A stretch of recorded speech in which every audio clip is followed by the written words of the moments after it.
I enjoy a good hero movie. I think of a movie like Batman or Spider-Man or Superman, where you've got some man, if you're a woman, maybe some woman, but some man that's going out and doing these heroic deeds. He's rescuing the damsel in distress. He is delivering some group of people from an imminent train wreck. He's keeping a skyscraper from collapsing. Something where a hero is doing a mighty deed.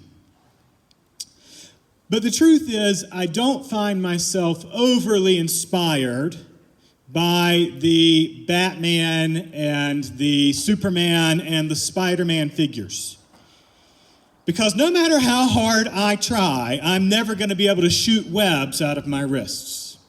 And I'm never going to be able to leap over tall buildings with a single bound or scale walls in the middle of the night and be able to go into top floor buildings. Not that that's what only superheroes do, but I'm never going to be able to do anything like that.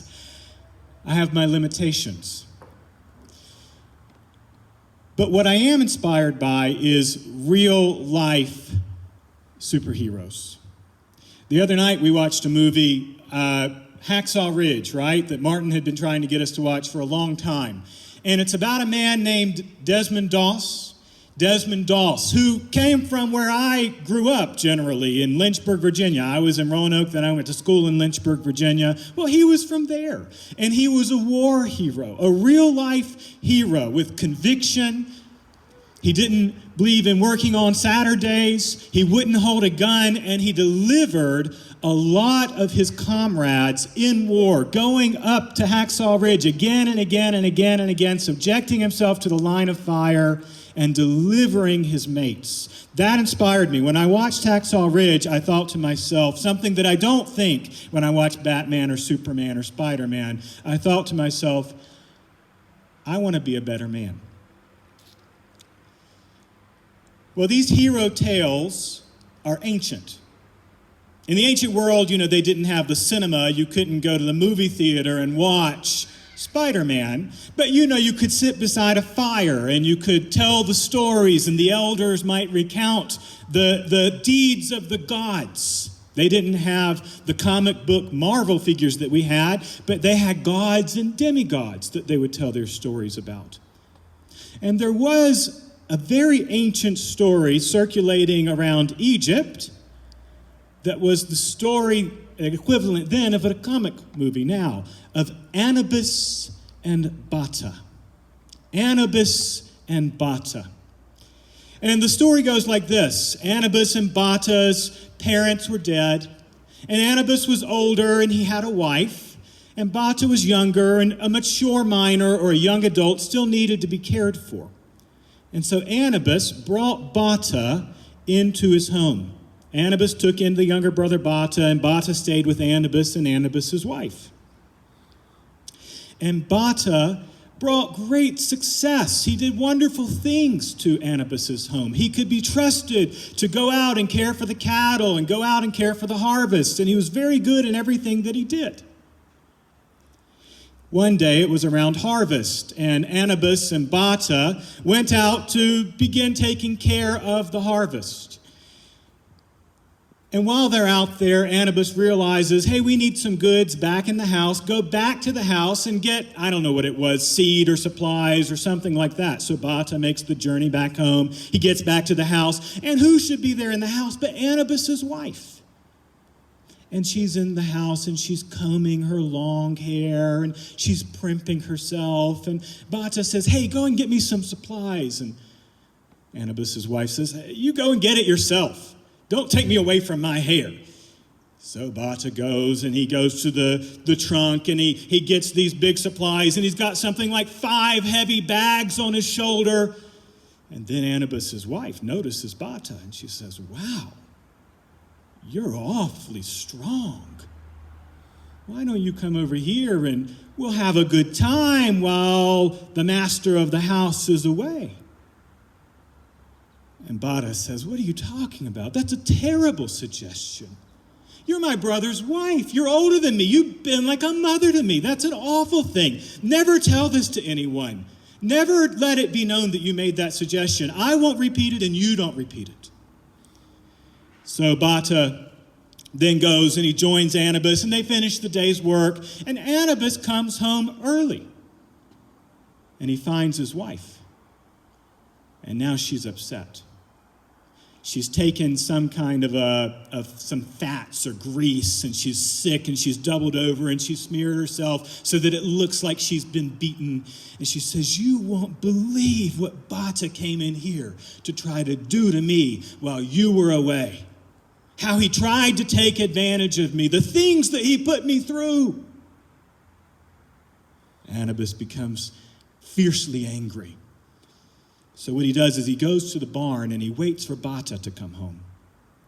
And there at the barn, he hides behind the door.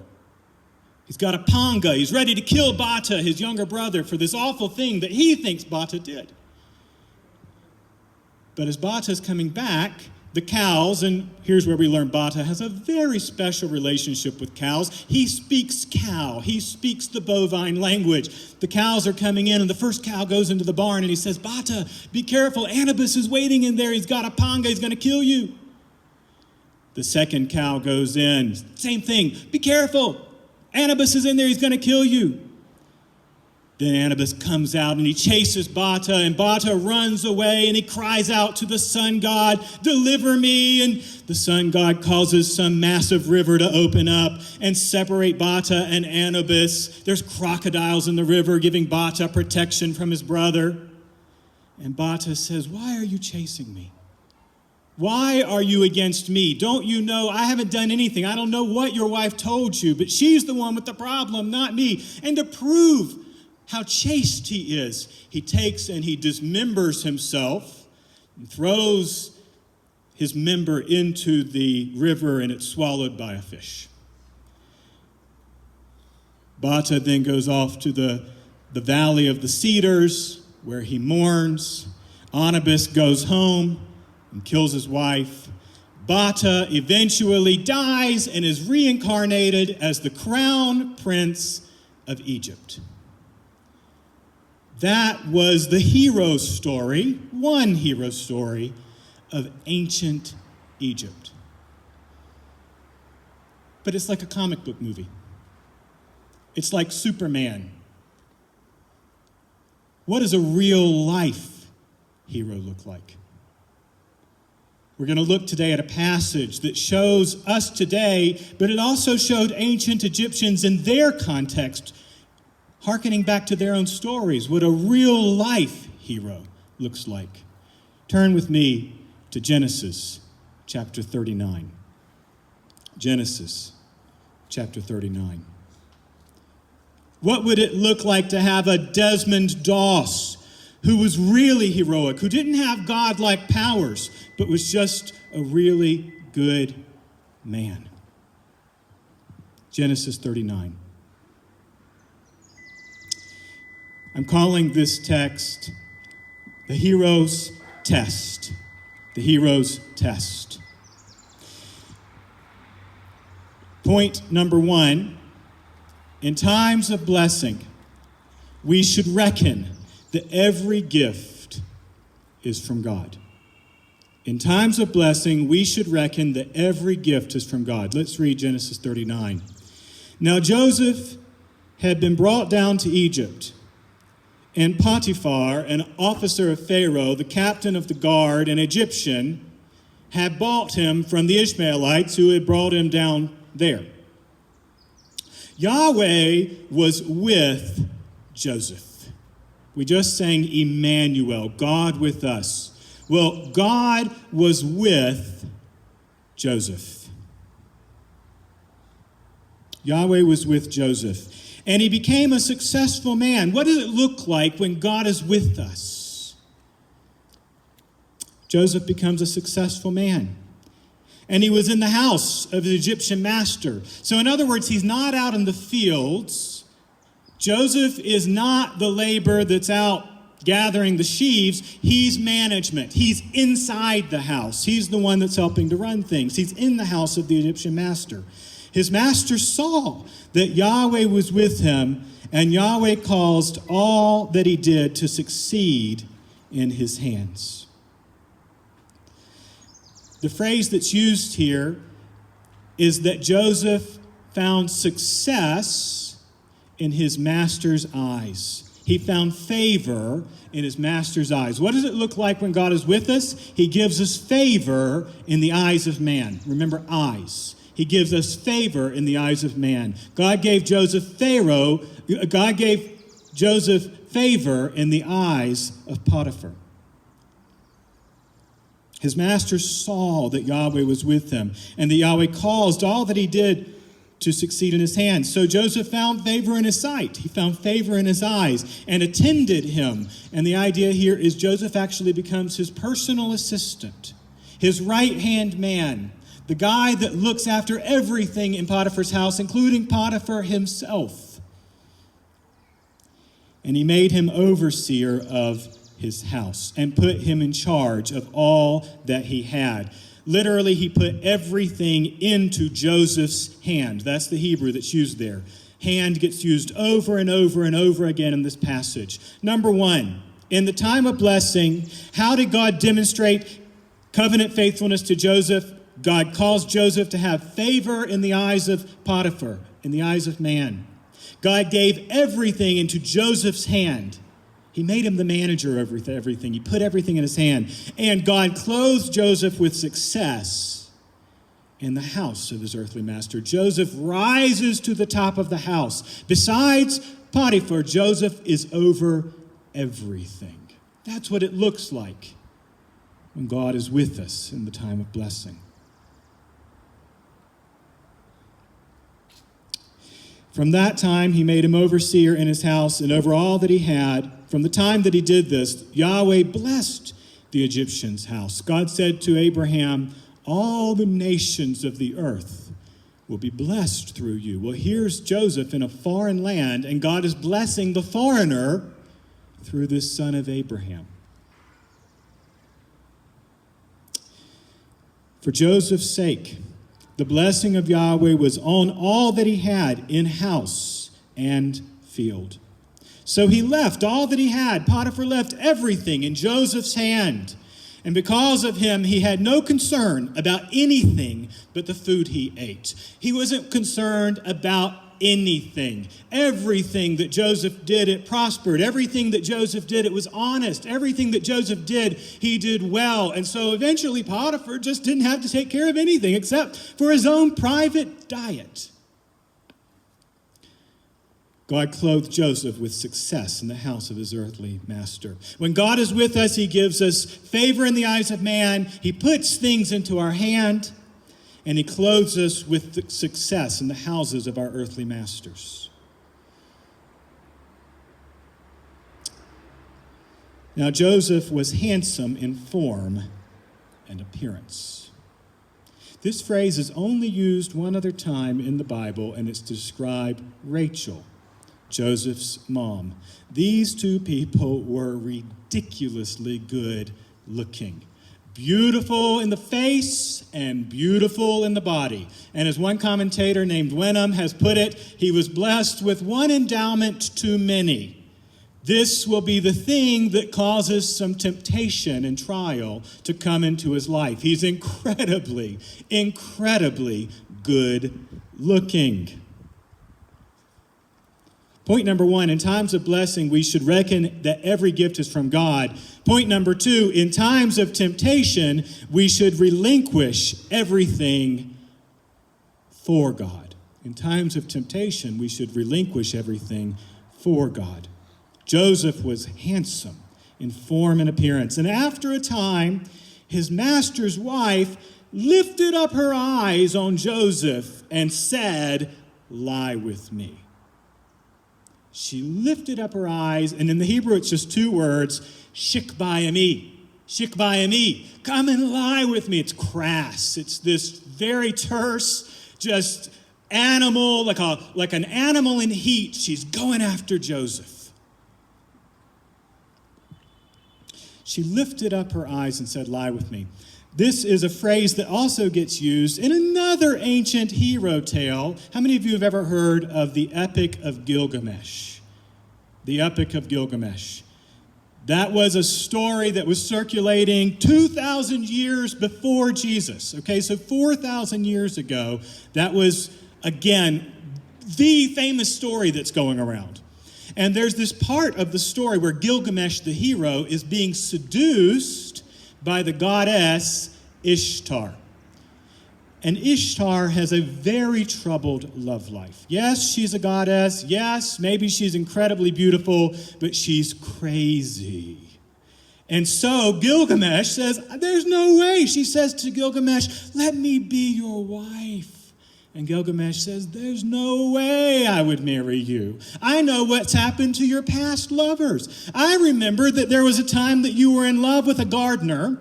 Then when things went wrong, you turned him into a frog. I remember there was a time you were in love with a shepherd. Then when things went wrong, you turned him into a wolf that his own sheepdogs chased away. I remember there was a time you were in love with this young man named Tammuz. And then you caused him to go down to the underworld, and now everybody's mourning for him all the time. There's no way I'd have anything to do with you. Ishtar gets incredibly angry at Gilgamesh. She storms off to heaven. She goes up to her daddy, the god Anu, and she says, Daddy, you wouldn't believe the awful things that man Gilgamesh is saying about me. Anu says, well, are you sure that's not true? Are you sure you didn't try to seduce him? You know how you are, Ishtar. That makes her more mad. Dad, give me the bull of heaven to go down and reckon with him, and let me unleash the bull of heaven on him, or I'm going to go get the dead out of Hades and let them come and roam the earth and kill the living. Anu says to Ishtar, if we let you do that, if I give you the bull of heaven, Ishtar, it will cause a 7-year famine in the land. 7 years of famine will follow if the bull of heaven is unleashed. Have you prepared for 7 years of famine? Is there grain in the granaries for 7 years of famine? Ishtar says, I've prepared. So the bull is unleashed and famine comes on the land. And then Gilgamesh kills the bull, overcomes the bull of famine. That's the hero Gilgamesh in an epic tale of gods. What does a real life hero look like when he's tempted? Someone who doesn't have superpowers.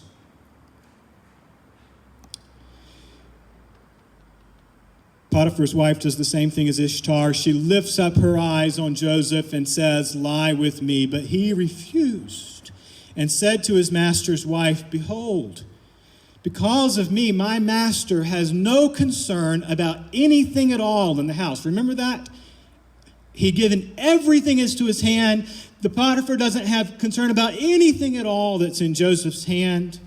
Because of me, he has no concern about anything in the house. He's put everything that he has in my hand.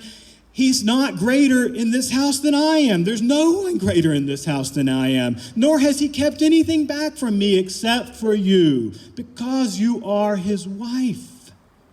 How then can I do this great wickedness, this wicked thing, and sin against God? What is it that will keep us back from temptation? What is it that will give us grace in the hour of our own temptations? Number one, remember what we've already been given. When we're tempted, we frequently want to forget that we've already been given everything. Joseph says, no, how can I do this when I've been put in charge and I'm trusted so much? Number two, he says this would be a wicked thing. D.A. Carson points this out in his sermon on this passage. Joseph says it would be wicked. When we're tempted, do we just say, well, it would be a foolish thing? It would be an unlucky thing? Or do we recognize it would be wicked? And number three, it wouldn't just be wicked in the eyes of man. He says, how can I do this and sin against, and this is key, How can I do this and sin against God? Do we keep God in front of us when we are being tempted to do evil? How could I do this great wickedness and sin against God? And as she spoke to Joseph day after day, he would not listen to her, to lie beside her or be with her. Day after day, she's coming to him. Day after day, Joseph, lie with me, lie with me. Day after day, he is the anti-Judah. Genesis chapter 38 shows us what it looks like when a patriarch falls. Judah was going out seeking it. Judah found Tamar on the road and thought she was a prostitute, and he's the one that said to her, let me come into you. Joseph is the opposite. Joseph is being presented to us as the anti-Judah, the man that not only is he not seeking it out, he's refusing to even be with her. He has such character. But one day, when he went into the house to do his work, and none of the men of the house was there in the house, so it's empty. They're all gone. It's only Potiphar's wife in there, and he's come in to do his duties. She caught him by his garment. Remember the garment? That plays such a huge role in this story. Joseph's garments. Before, it was his garment that was stripped off of him and taken back to Jacob, those royal robes. Now she, just as the brothers had caught Joseph's garments, now she catches his garments. She caught him by the garment, saying, lie with me. But he left his garment in her hand and fled and got out of the house. This is the second time Joseph is stripped. The first time was when his brothers stripped him and threw him in the cistern, the well. Now he's stripped again. Now again he has to leave that garment that probably showed his status as a high figure in that household. And he has to run out unclothed from the house. In times of temptation, we should relinquish everything for God. In times of blessing, we need to reckon, you know what, that came from God. In times of temptation, we need to give it all back up for God. In this time of trial, how did Joseph demonstrate his faithfulness, his love, his covenant faithfulness to God? Number one, Joseph turned away from the lust in Potiphar's wife's eyes. God had given Joseph favor in Potiphar's eyes, and that was a good thing. But now there's lust in the wife's eyes, and Joseph has to turn away from that. Eyes. Hand. Joseph left his garment in her hand. In the time of blessing, everything had been put into Joseph's hand. And now Joseph has to leave everything and run away unclothed in her hand. Are we ready to give up the favor? Are we ready to give up that which is put into our hand? Number three, Joseph fled unclothed from the house. Before, God had clothed him with dignity and honor, and he had risen to head of house, and now he's running away naked or semi-naked out of the house. Are we ready to give up everything to flee that temptation for God himself? This is the hinge of the passage, the test. This is the trial. This is the hero's temptation.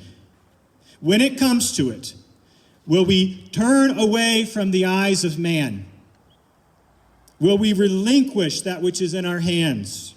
Will we run naked out of the house of our earthly master in order to be loyal to our heavenly Father? Are we ready to abandon anything for the one who gives us everything so that we will be found doing wrong in nothing? Let me say that again. Are we ready to abandon anything for the one who gives us everything so that we might be found wrong in nothing? Do we want the God who is with us more, or the favor and the gifts and the success more? Will we choose God's presence over his presence? That is the hero's test. And Joseph passes it. He left his garment in her hand and fled and got out of the house. And as soon as she saw that he had left his garment in her hand and had fled out of the house, she called to the men of the house. Now listen to this. This is a masterful study in manipulation. This is, as I've looked at this and read, especially there's a commentary on this by Robert Alter. He's got something called The Art of Biblical Narrative and also commentary on this book. Fantastic stuff. A lot of what I'm about to say comes from him. She is a master manipulator. She calls to the men of her household and said to them, "See, he brought us among us a Hebrew to laugh at us." So she calls the manservants of the house. And she says, look at this. He called in for us a Hebrew man. Who's the he? Who's the bad guy in this story? Her husband. She's siding with the slaves over the husband. Can you believe what my husband did? Bringing this menace, this sexual menace into the home. He brought him in to laugh at us. And here's where you need to understand the Hebrew word for laughter is Itzhak, or Yitzhak. Isaac. Remember Isaac? Joseph's grandfather? His name was Laughter. And here, that name starts to get played on. Isaac is normally good, right? Laughter is a good thing. When Abraham knows that he's going to be given Isaac, he laughs. When Sarah finds out she's going to be given Isaac, she laughs. This is happy and joyful laughter. But laughter can also be two bad things. When Ishmael beholds what's happening with Isaac, I think it was at his circumcision, Ishmael laughs the laughter of scorn at Isaac. And there's another way that laughter can be contorted, and it's to fool around with. It has a sexual connotation. And here she starts to manipulate the word laughter. Not that she would have known that Joseph's grandfather was named Laughter, but we, the reader, know it. And she says, he brought in this grandson of laughter, as it were, to laugh at us, to mock us, or even worse, to fool around with us. She's blaming her husband and accusing awful things. He came in to me to lie with me, and I cried out with a loud voice. You know, he came in and he wanted to do this horrible thing. He wanted to lie with me, but me being the virtuous and honest woman that I was, of course, I cried out. And, you know, in the Hebrew law that would later arise, if a woman is raped in the wilderness, outside of the city, well, you assume that she cried out. But if she says that she was raped here where everybody is around, the question is, did she cry out? Because if she did not cry out, then it's considered consensual. But if she cries out, then it's rape. She says, I cried out. He came in to try to rape me.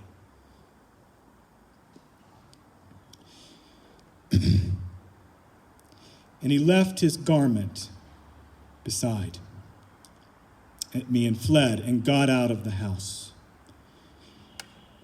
Then she laid up his garment by her until his master came home. So she keeps the evidence with her. Just as the garment of Joseph had been used as false evidence with Jacob, and now here we get it again. The garment of Joseph will be used as false evidence again with Potiphar. This theme repeats. She keeps it with him until the master comes home, and she told him the same story, but she changes the words a little bit. Listen to how she changes the words now. She said, the Hebrew servant whom you have brought among us came in to laugh at me. Before, when she's with the servants, she refers to Joseph as a man. Now Joseph, when she talks to the husband, is a slave.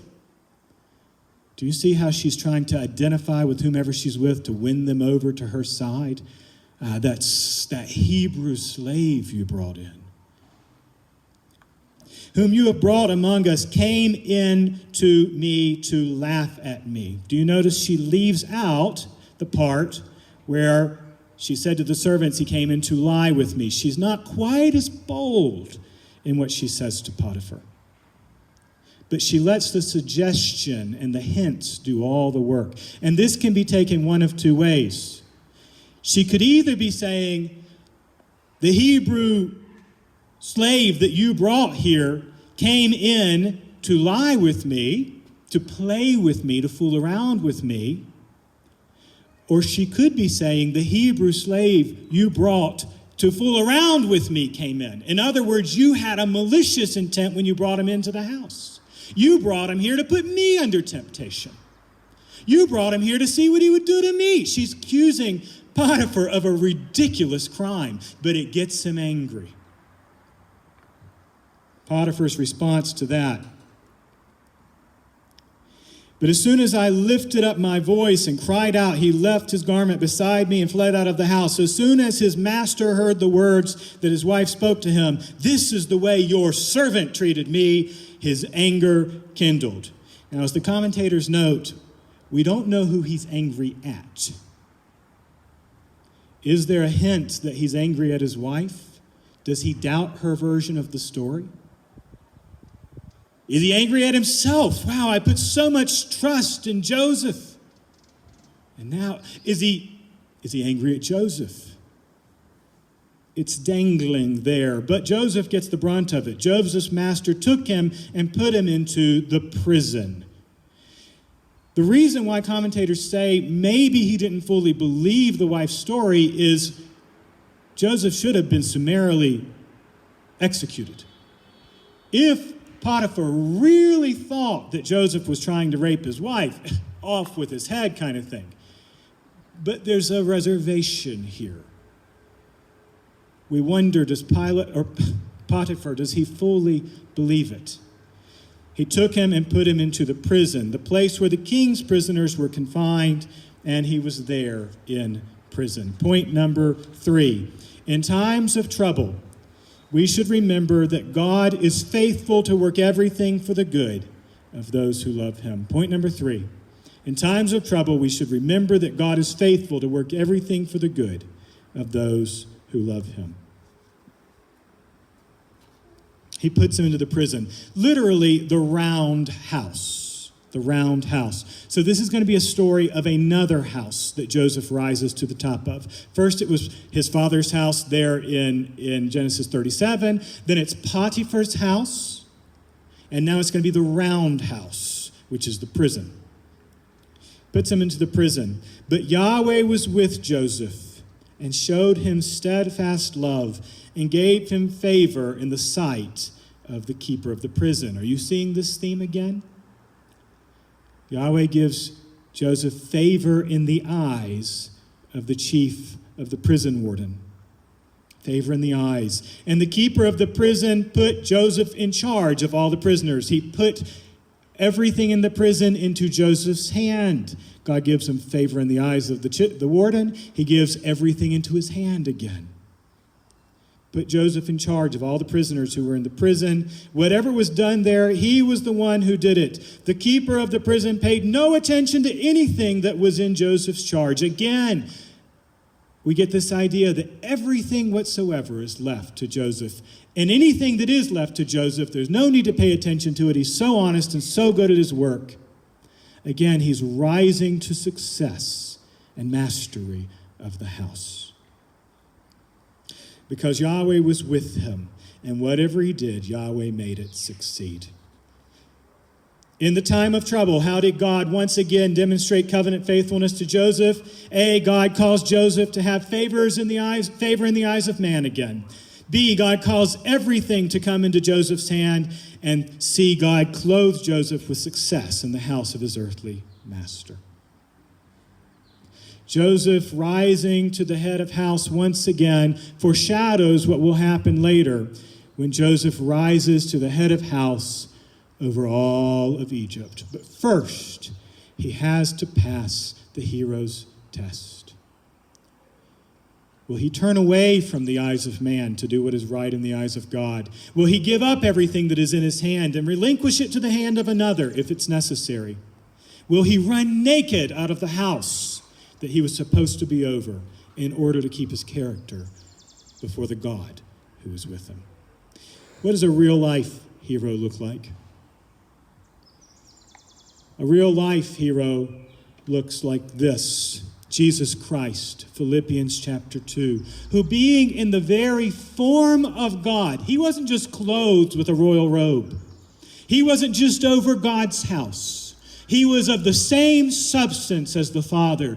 Being in the very form of God, emptied himself. He didn't just take off his garments. He emptied himself and became a servant, took on the form of a servant, and humbled himself in obedience unto death. And not just any kind of death, death on a cross. Joseph lost his garments. Jesus lost his life. Joseph was the one that was thrown into a cistern. Jesus is the one who was nailed on a cross. A real hero gives up everything that he has for God. Therefore, God has highly exalted him and given him the name that is above every name, so that at the name of Jesus, the name that belongs to Jesus, the name that is above every name, Yahweh, at the name that belongs to Jesus, every knee will bow and every tongue confess that Jesus Christ is Lord, to the glory of God the Father. The humiliation of God's servant, the exaltation of God's servant, points forward to the humiliation of God's Son and the exaltation of God's Son. Let's pray.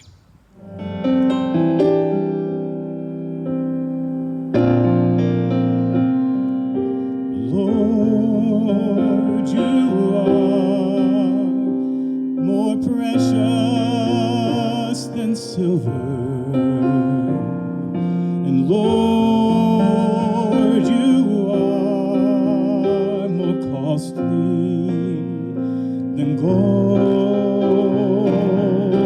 Lord, you are more beautiful than diamonds, and nothing I desire compares with you. Let's sing that part again. Lord, you are.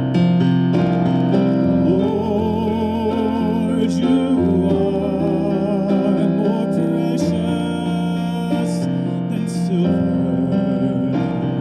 and Lord, you are more costly than gold.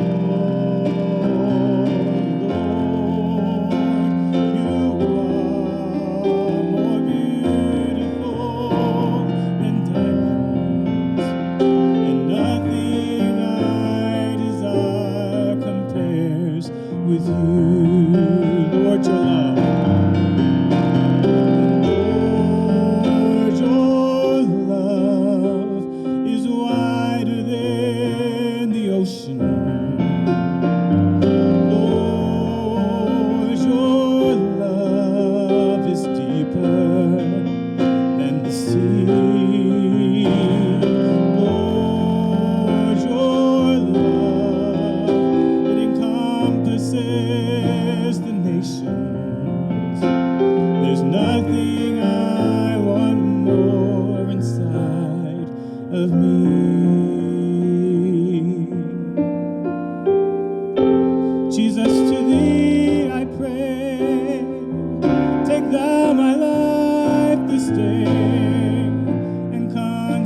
against us.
Emmanuel.